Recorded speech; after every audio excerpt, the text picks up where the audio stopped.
All right, it is 6 p.m. Let's go ahead and call the meeting to order. Roll call. Pasco? Here. Jesperson? Here. Nielsen? Here. Stark? Here. Delahoy? Here. Pledge allegiance. Flag. Oh boy. Saluting me. I pledge allegiance to the flag of the United States of America and to the republic for which it stands, one nation, under God, indivisible, with liberty and justice for all. 1C is acknowledgement of the Open Meetings Act poster that is posted by the south entrance. 1D, adoption of agenda. So moved. Second. Any discussion? Call for a vote. Motion carried 4-0. 1E, approval of consent agenda items. I move that we approve the consent agenda. Second. Any discussion? Call for a vote. Motion carried 4-0. 1F, proclamations and presentations. There are none. 2, public hearings. There are none. 3, sheriff's report. Good evening, Mayor. How are you? Okay. I don't have a whole lot. Things have been relatively decent around this place. We got knock on. But it's been great. Weather's getting warmer. It looks like even some of you are just mild weather coming up. So we're gonna get more activity with mild weather. And I think my biggest problem, luckily for me and for us, is some dog complaints. But that's kind of routine for any of the communities. And barking dogs can be a pest because state statute doesn't cover barking dogs. It falls back on municipal ordinances in this county. So we run into a little bit of a pickle. And if brainstorming some ideas about proactive and educational rather than enforcement, I'm a big education guy before we have to get enforcement, believe it or not, is maybe if we can work together through the city or do a PSA, some public service announcement, maybe throw some flyers on regular animal complaints that I get, because I get a lot. And that's the barking dogs, then you rabies vaccination, unlicensed dogs. People get dogs all the time, but they don't know the rules and regs behind how long they have to register them and such with the city and the process in which it goes, and then it goes ignored. So I would like to put some kind of pamphlet together, work with Stephanie and you and who we may be, team up with the sheriff's office to do some kind of education, because spring's time going to be here before we know it, and we get a lot of dog calls. So I would like to kind of head that off and see if we can't defer some of them from coming in just do some. That's kind of what I have on my mind and what we can do for the community. Yeah, I think this is a good month to remind people that 2025 is here and it is time to register their animals. I just had a couple. The last 2 days I've had a couple, and one had 3 dogs, and it's been, 2 of the 3 weren't vaccinated, so they needed citations. They didn't secure their front door.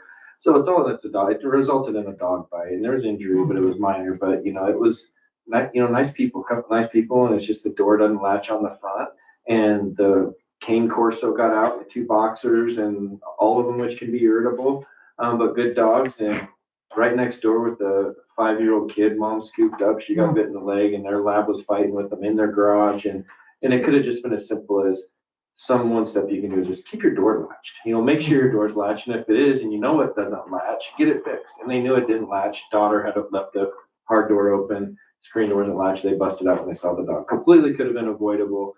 And that's just things that we need to address, I think, is if there is a dog bite, here's what can happen. And it's not good if the city has to take action. And I support what action we think has to be taken when it comes to these dogs, because some of them, can be dangerous based on how they're raised. So something that's been on my mind, hoping we can address. I agree. Thank you. You bet.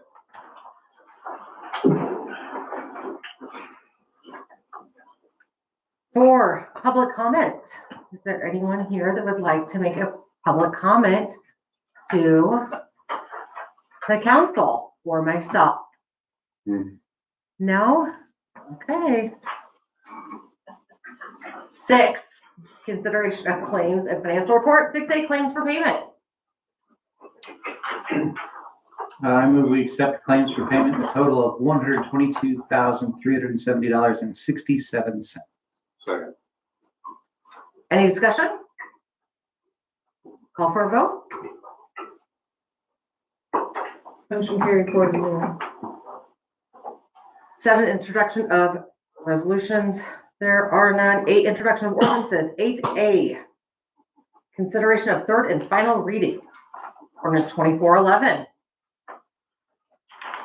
I move that we approve the third and final reading of ordinance 2411, amending chapter 91 of the Waverly Municipal Code relating to fire prevention. Second. Ordinance 2411, an ordinance of the city of Waverly, Nebraska, amending chapter 91 of the Waverly Municipal Code relating to fire prevention, outdoor fireplaces requirements. Any discussion? I will let you know that I did last meeting we talked about, and I think David, you had requested the fire department to put together kind of a checklist that we can put on our website for education purposes. And I think we're just about there to a final list of what they look for in order to, when they do put out a burn ban. So I think we're about there, that we can put out on social media and on our website. So that's just about, so, and we'll obviously share it with you guys. Call for a vote. Motion carried 4-0. 9, introduction of business and communications. 9A, consideration of an agreement with Heerman Economic Development Consulting for the city of Waverly, Nebraska Economic Development Strategy and Action Plan in an amount not to exceed $44,000. I move to approve the agreement with Heerman Economic Development Consulting. Second. Any discussion? Do you have any background on how the amount was come up with? Or is that just his standing fee, or was it based upon city population? No, I think he had a scope of services, is my understanding, and determined how many hours he thought he How was many going hours? to do it. It was based on, yes, what he thought the level of work that he would have to do for each of those items. Thank you. Quite the resume. Yeah. Absolutely. If it's, I don't know how that, like Aaron was talking to me, I don't know how to check it all out, but it looks pretty good. Yes, a lot of background. Yeah. Anything additional? No? Call for a vote.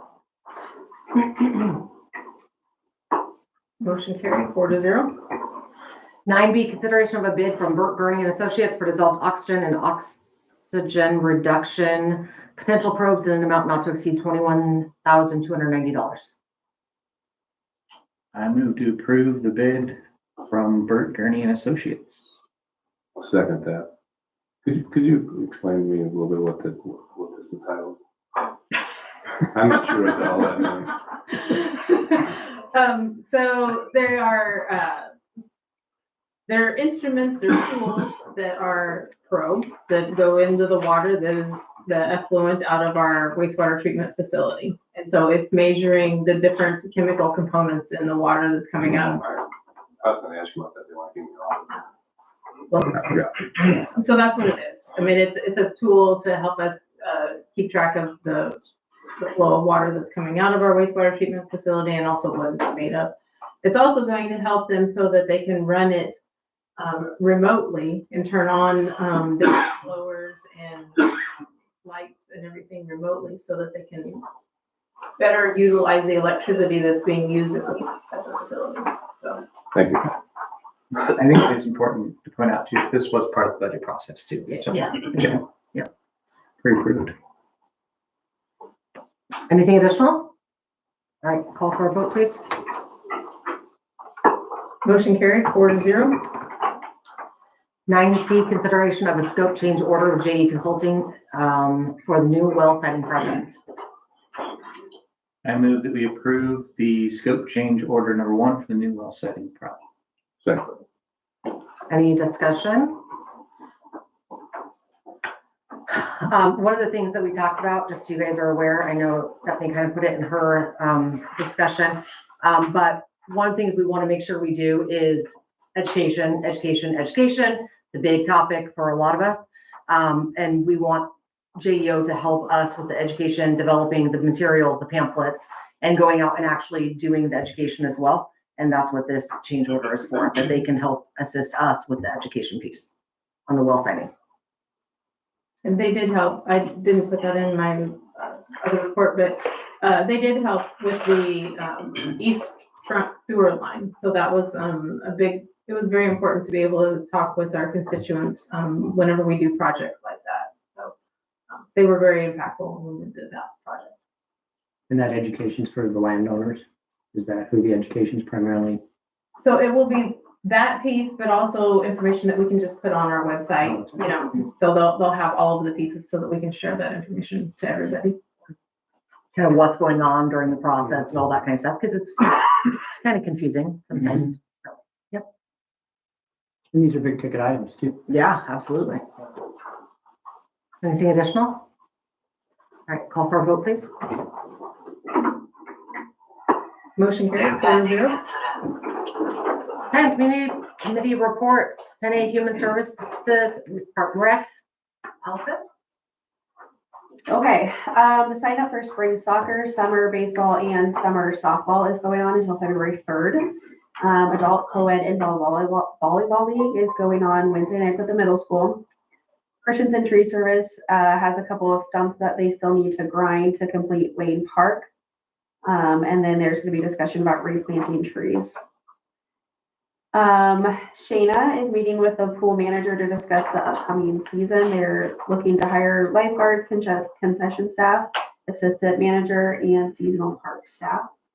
And then they're also working on rec deck software, which they'll use for the pool this season, and then integrate into the fall sports as well. And the last thing is that they're working on those sprinklers at Lawson to get those all up and running without any issues. Thank you. 10B, Public Works.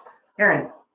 Our floors are back together. We don't have a trench on our floor. So we worked on repouring that for our heating camera system. They hauled away the Christmas trees for those. They're continuing to place millings on 148th and Waverly Road. They submitted a DMR, and I don't know what that acronym. Okay, I can't answer Something that. regulatory to the EPA Yes. for the wastewater treatment. They submitted right-of-way application for construction on Highway 6 on 134th Street, the ditch project. They gave a tour of well number 7 to Ashland, some individuals from Ashland who are looking at how we've done our wells and potential for theirs. They worked on weatherproofing the water tower electrical room, so that little room that sits at the bottom of the water tower against the cold. So they're trying to keep it a little warmer in there. Placed a heater on well number 4 that failed. Placed wood chips along North 141st and Highway 6. They worked on straightening some more signs. I don't know what's happening to all of our signs. Never ending project. And they repaired the water leaks at the wastewater treatment plant. There's a couple leaks in a couple of rooms. A DMR is a discharge monitoring report. So we have to send in how many gallons of effluent we send out every day or over the month period. So, lots of fun stuff. All right, thank you. Public Health. David? They had 40 calls to date as of a couple of days yesterday. So that is up already 7 calls from same time last year for the entire month of January last year. So with a few days left, they're going to be far over that volume already. So the trend continues. That is just an increased load that they're dealing with. Continued training and maintenance schedule as normal. This week they covered carbon monoxide detection with the SCBAs using their monitors. The training mannequins are here and have been starting to be utilized by the department, and they're looking to coordinate some time with Horizon Bank to begin the initial trial of the community CPR training course, and give them an opportunity to, for some training firsthand, with the bank first, since they were the ones that helped donate, the mannequins for that group. So that's all they have for this. Awesome. Thank you. 10D, fiscal and economic development, Dave. The Waverly Community Foundation Charitable Group held a community event planning session last week. Nonprofit groups and other local organizations gathered to share information on the events planned for 2025. The city calendar will be updated with the events and maintained throughout the year. City Council will hold a strategic planning session following the February 25th meeting. It is an open meeting and will center around discussions of future capital improvements for the city. West Waverly redevelopment plan process has started. CRA met last week to recommend the plan to the Planning Commission for their review and possible recommendations to the City Council. The public hearing for the Planning Commission is scheduled for February 24th at 5:30. So, thanks, Stephanie. Look at all that stuff you gotta say. That's wonderful. Thank I you, had a Dave. little help. Thank you, Dave. 10E, Steph. So a couple of things. The city is working on putting out a newsletter. Mayor Abby and our city clerk Megan have been working feverishly to get this newsletter put together. And so sometime this week, we'll have a newsletter out and people will be able to opt in and sign up for the newsletter. And speaking of information sharing, the Voice News is the newspaper that the city has always used for legal publications, or for about 5 years now. The Waverly News has ceased being printed anymore. So the Waverly or the Voice News will be the main newspaper that are covering news and There's a happening. nice article in there. Yeah. Yeah. So You were quoted and you were quoted. we worked We with the editor. we contributed to helping him with some of those details. It was a good article. So anyway, so if you ever want to find out anything in the newspaper about Waverly, sign up for the Voice News, or reach out to their website. And then the other thing I wanted to talk a little bit about, last night's planning commission, we discussed where cellular communications towers are permitted in the city of Waverly or in our ETJ. So currently, right now, our zoning regulations only permit cellular tower installations in limited industrial zoning via special use permit only. The city has been, at different times in the past, approached to have a cellular tower installation. So our regulations are written now that it would only be permitted in LI through a special use permit. LI is only south of the interstate, basically between Cannon Gate and the interstate. There's some logic to maybe that might not be our only place we would want a cellular tower installation. And do we really want it in do we want it on that side of town? Would we want to have the ability to put it in other locations around town? Planning Commission was, it was a discussion only agenda item at Planning Commission. They were receptive to having some proposed changes made to the zoning regulations. So we will have that as an item more than likely on our next agenda for our Planning Commission meeting. So if there's anything that you might think of for proposed zoning changes on that. I went out and Mike, our building inspector, zoning administrator also looked at some of the different communities and what they do.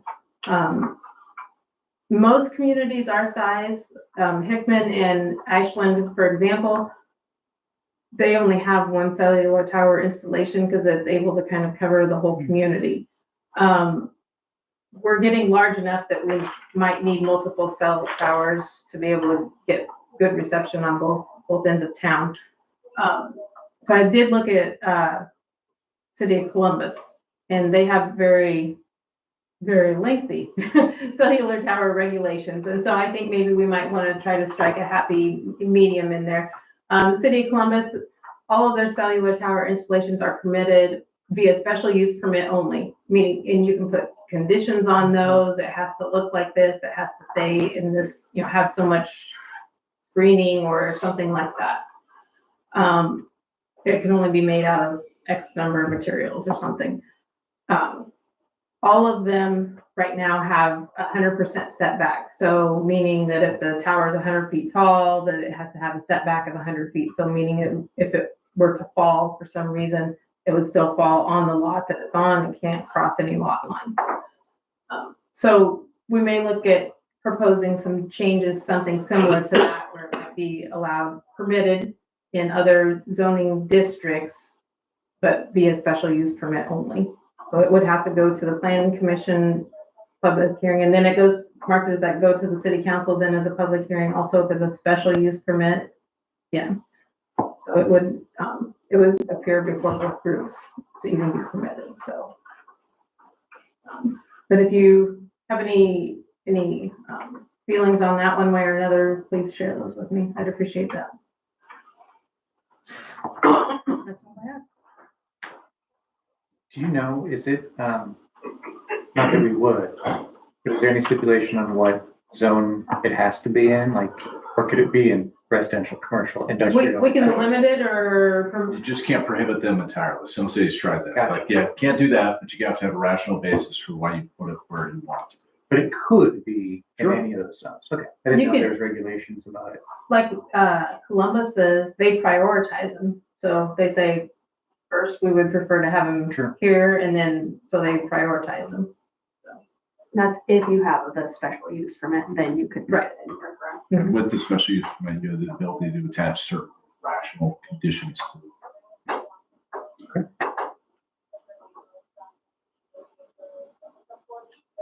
Any questions? All right, 11, adjournment.